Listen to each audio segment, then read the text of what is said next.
So last week I started sharing about the woman at the well in John 4 and when Jesus comes and just a short recap, but where Jesus said that he had to go to Samaria, and it was a big, taboo, no, like Jewish people in that culture, they were avoiding Samaria, Samaritans, they had history, and it wasn't really a great thing to do, to just kind of go against all that and just go in there and not just go through the city, but talk to the people. And Jesus like, I have to go. And he met a woman at the well, and it was an amazing encounter. And after kind of what we talked about last week, Jesus then starts sharing with this woman about worship and just basically preaching to her and teaching her about what worship is. And because she's talking about, our fathers worshipped on this mountain and this place and that place. And Jesus is like, listen, the time is coming, and it's actually now when you won't worship in a place. It's not about the place that you worship. It's about the spirit and truth, worshiping in spirit and truth. It's not because you got to this holy location. It's because I'm going to make you holy. Because that's who I am. And I'm going to do something in your life. And so worship is going to be worshiping in spirit and truth. Setting aside the physical things, not physical sacrifices, but offering ourselves and laying ourselves before him as a living sacrifice, before our God as a living sacrifice. It's like that's worship. And then through all this woman is just like, of course, seeing Jesus more and more for who he is. And then he asks her, he says, hey, why don't you go tell your husband? And she's like, well, actually, I don't have a husband. He's like, that's right. I know this because I'm the Messiah. You've actually had 5, and the guy that you're with now isn't even your husband. And so she's just rocked, right? Because these are the things that she was actually outcast for. These are the things that marked her. These are, that caused her to have shame and to come to the well in the middle of the day, which is not a time that they came. These are the things that made her avoid people.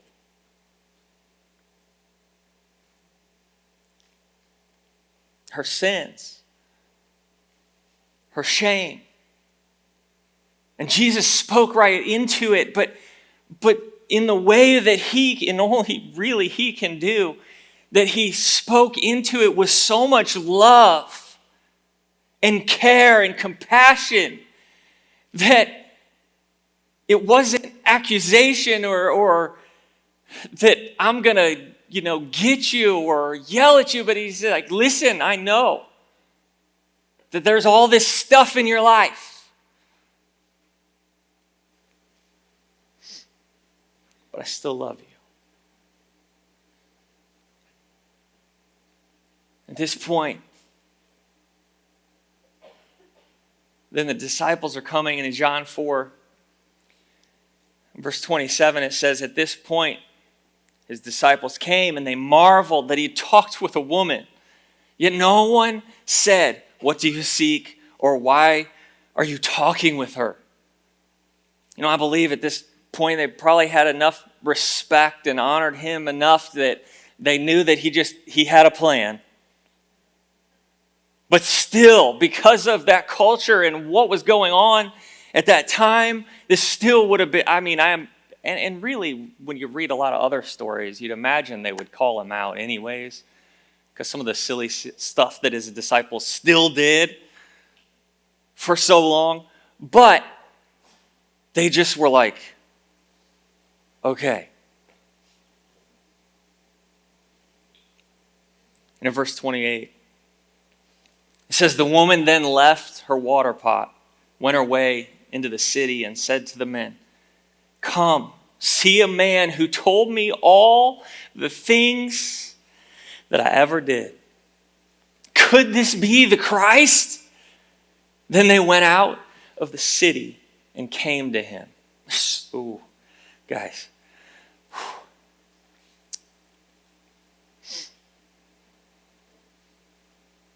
It says then she left her water pot.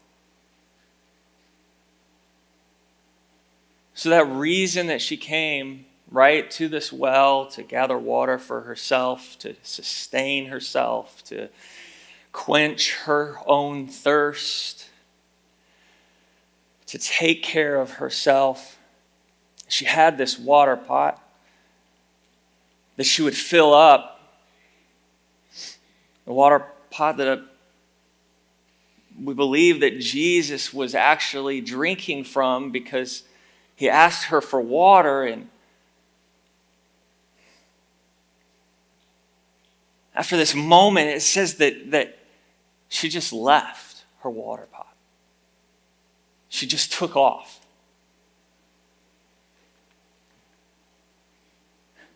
She left her way of providing for herself at the feet of Jesus. She left her way of quenching her own thirst, her own desires, or fixing that need for hydration or thirst with him. Now, we don't know if she did come back, I'm sure.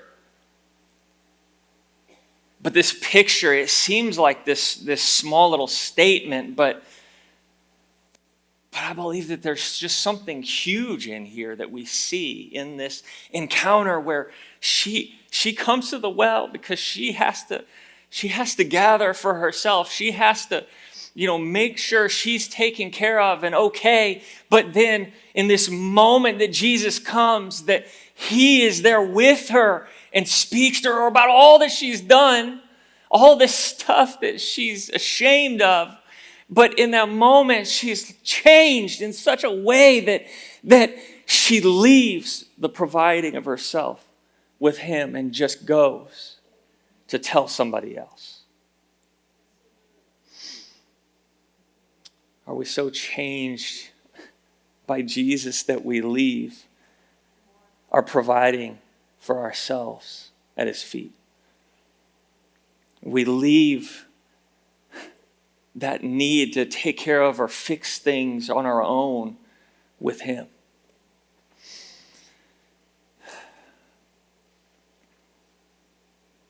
And it says that she went her way into the city and said to the men, and here, you have this thing that really can be a touchy subject in some church areas, not just then, but now. But you have this moment where Jesus is speaking to this woman at the well and revealing himself to her. She leaves, goes into the city. And it's everything's there for a reason. It's so specific, and God wants it to be there to speak something to us. And it says in this woman that had this encounter with Jesus, being now an evangelist for him, going into the city, and she tells the woman, it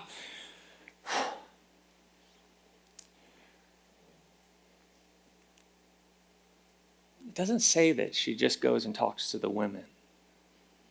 It says that she goes and goes to the men. She goes to the men. You can take from that what you will, but what I take to it is Jesus is going to use each and every one of us. And there's no disqualification that I see. Because you're a man or a woman or whatever else that, of course, like I've said many times before, that we can use to disqualify ourselves or somebody else can use to disqualify us. So she goes her way into the city and tells the men of the city, and she says, "Come see a man who told me all the things that I ever did. Could this be the Christ?" Then all the men went out of the city and came to him. So the love of Jesus changed her so much that she didn't care. She did not...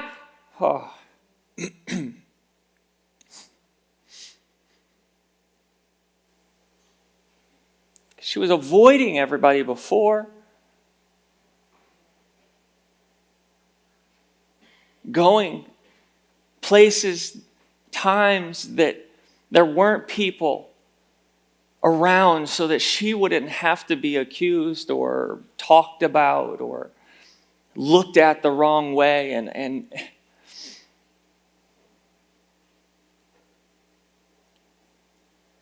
how many people are in that place, that position, feel that way today?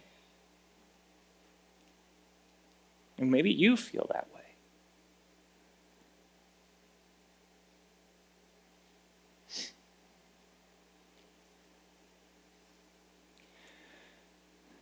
But Jesus says, I don't care about these things. I just care about you.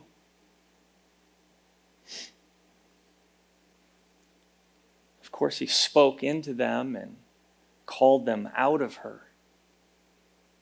But he says, I'm gonna use you.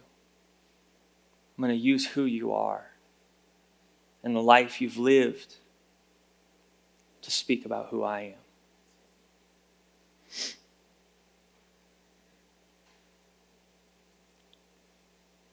She was so changed that she wanted everyone that she could talk to have this same encounter with this man that she's asking, is this the, there's revelation coming up because I've been talking to him and I'm just, how has this happened? And this might just be the Christ. Come and see this guy that told me all the bad stuff that I ever did.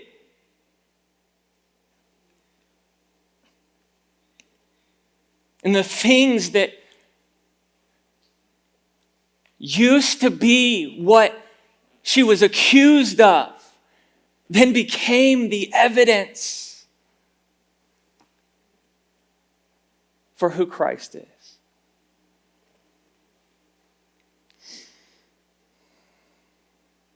In her questioning, in her time with Jesus, and she's saying, could this be the Messiah? Because he knew who I was and knew all about me. And there had been prophecy, and in Isaiah, it says this, Isaiah 11:2, it says, the Spirit of the Lord shall rest upon him, the Spirit of wisdom and understanding, the Spirit of counsel and might, the Spirit of knowledge and of the fear of the Lord. His delight is in the fear of the Lord. And he shall not judge by the sight of his eyes, nor by the hearing of his ears. In the scripture, I see that this prophetic word about who Jesus was so long before he even came, in saying that he will know, this one, the Messiah that's coming, he will know these things. He'll have this knowledge of who you are. Nothing will be kept secret from him. So she knows these things. Remember talking about the history of the Samaritans having the law in them and knowing that rich culture and history, but kind of changing in way of this being mixed with other cultures and those that weren't Jewish. So other things had come in, but she knew these things. And she, I imagine, was just reminded of these words about who the Messiah would be.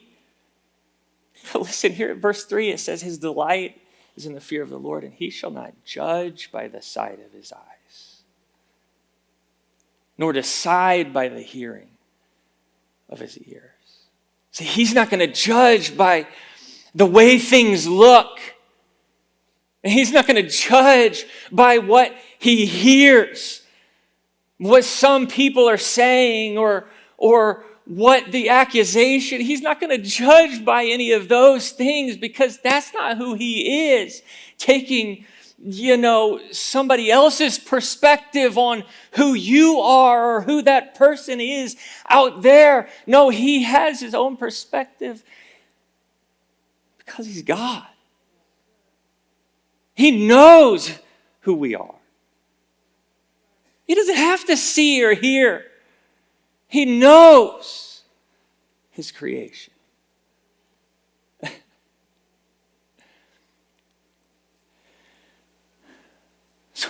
Oh man.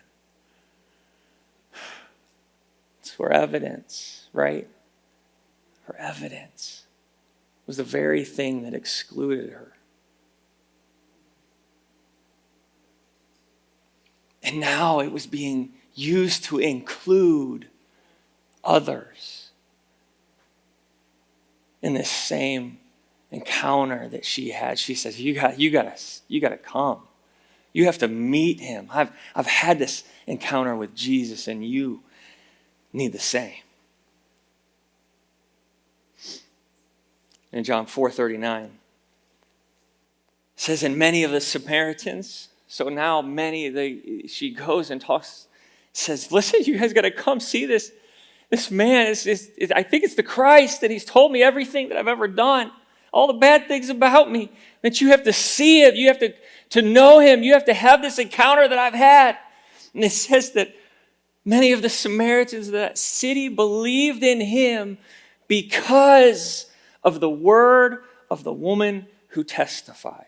He told me everything that I ever did. So many of the people of that city, they heard, she's like, you got to come out here. And they came out of that city and they came to see Jesus. It says, because the words of her testimony.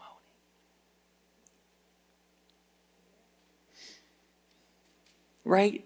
What's a testimony? It's evidence. It's proof. A witness, an eyewitness telling of what happened. Saying, look, I'm telling you, this is the truth. This is what happened to me. This is what I experienced and what I encountered. I'm not lying here.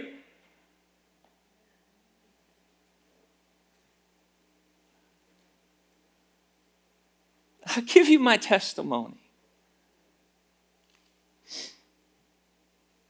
Sometimes we fear. We fear that exposure of everything that we ever did. There's a fear that, like, if people knew what I've done or what I've been through or who I was or who I am, whatever it is, if people knew,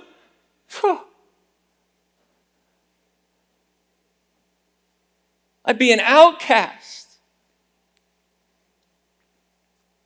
I'd be excluded. I couldn't be, like them. But I hope you get what I'm trying to say. Is that the very thing, that very thing is what was used, what God wanted to use to change not just a person, not just a few women or a few men, but that testimony of all that she ever did. That was what he wanted to use, not to expose, to condemn, but to bring to light and to use, and yes, to expose, but to bring life to not just a few, but to a city.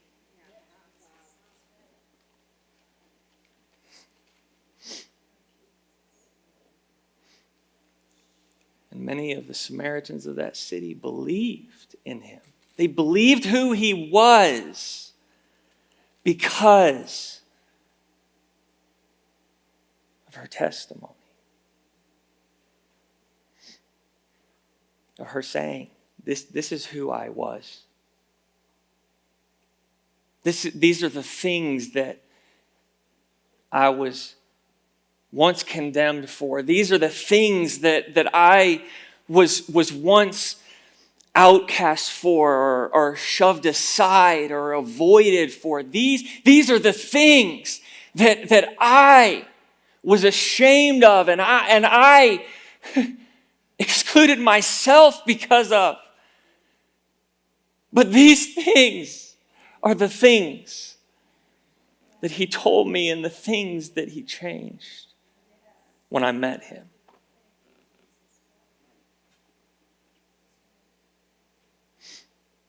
And in verse 40 it says, so when the Samaritans had come to him, so they come out, they heard. See, I don't know about you, but when I think about this stuff, I just like,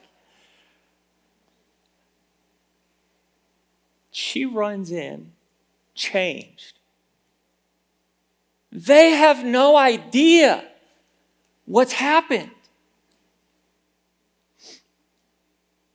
And imagine all these people that were the ones that were like, hey, go to the well at a different time, please. Walk on the other side of the street.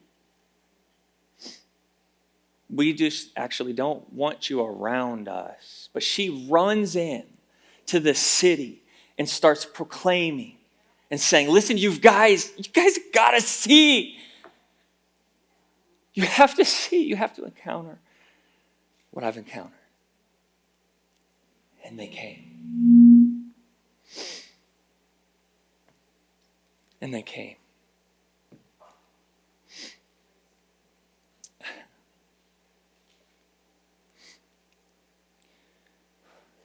And when they came, they urged Jesus to stay with them. Again, remember that if you were Jewish, you avoided the city. You didn't even want to walk through there, only if you really had to, because you were in that much of a hurry and you walked fast, you know? But Jesus says, no, I have to go to Sychar. I have to go through Samaria. I have to go there. And then in this encounter that we've talked about, and then she goes and shares with the people of the city, and they're all coming out to know, to see, to experience or encounter what she's encountered. And then they're like, stay with us.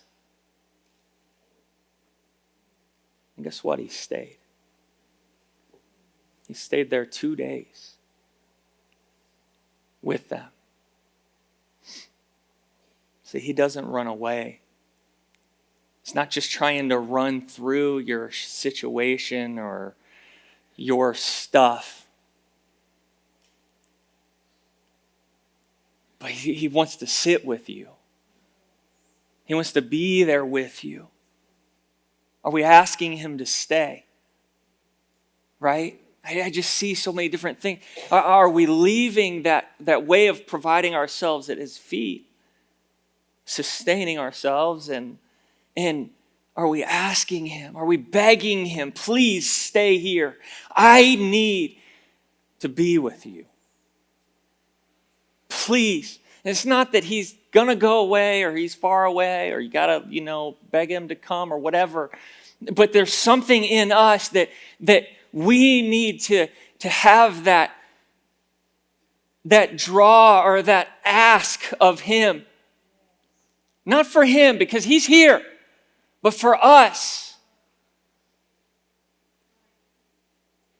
So that we're not asking of this other thing to come and be here with us. This thing that used to be, maybe for her, it was men. Whatever it is, but these things that we're going to ask those to come be with us, but will we have this encounter with him and say, no, Jesus, you're the one I need to be with me. You're the one that I want to stay here, that I want to hold on to, not that mess that I had before.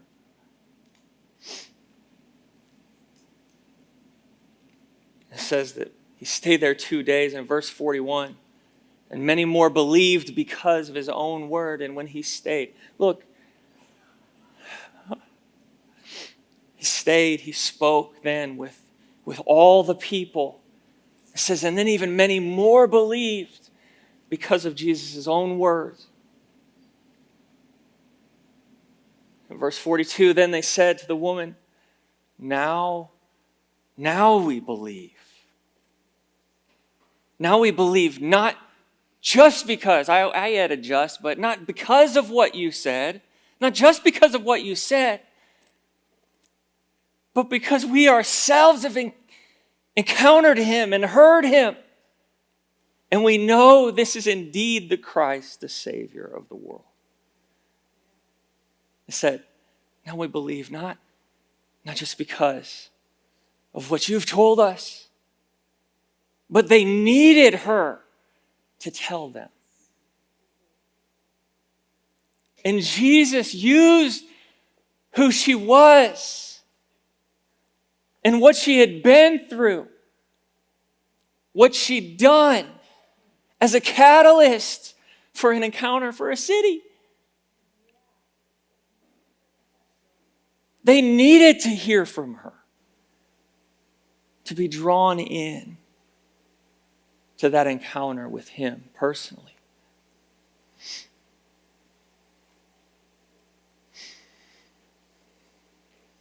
Are we bringing people to the well to meet Jesus?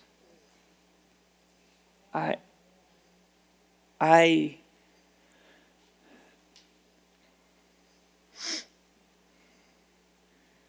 think that I'm just going to say all of us have, myself included, these things that we say, this is the reason why, or, yes, I've even encountered Jesus. I've met him at the well.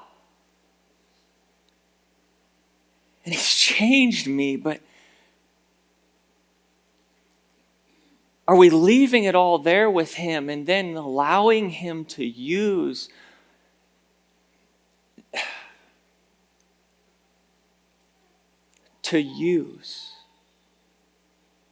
who we are to draw others to him?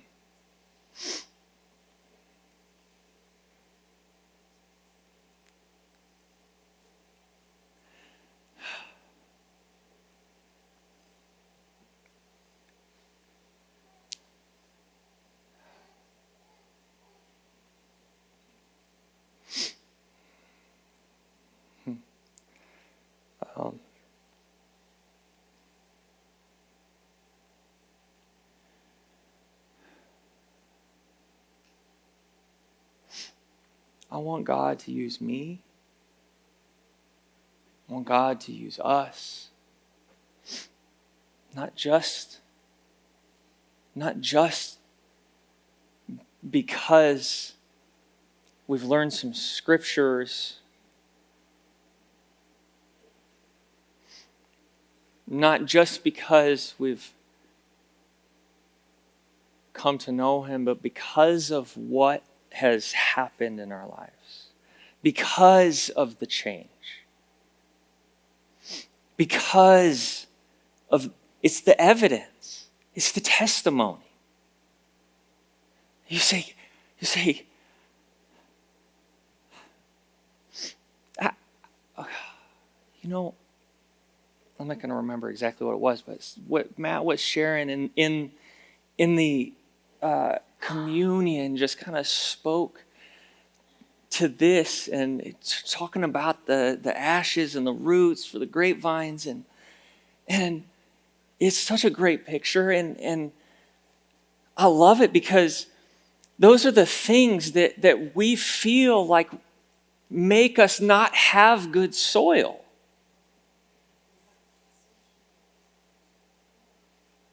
The things that we feel ashamed of or whatever. But listen, when we come to Him and encounter Him, He changes. He changes us. There's no coming to Him and not having this radical transformation. When we're truly coming to Him and laying ourselves before Him. And in that, whenever we are changed, it's not like, oh, now I can just say some scriptures or I can just proclaim who He is. No, you know what? The very, very best thing is for helping people to come to know Him.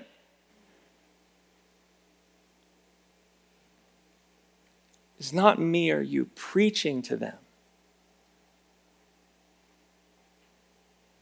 It's when we give our testimony. A life changed. A mind renewed and restored. A life of addiction or whatever it is that now is living in freedom.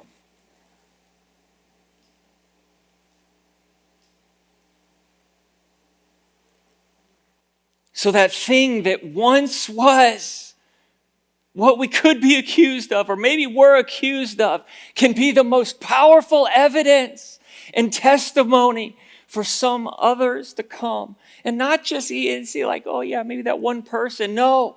You know what Jesus says to each and every one of us, just like He was speaking to her at the well. He didn't say but this is what He was doing. He says to you and me, no, your testimony is not just for one person.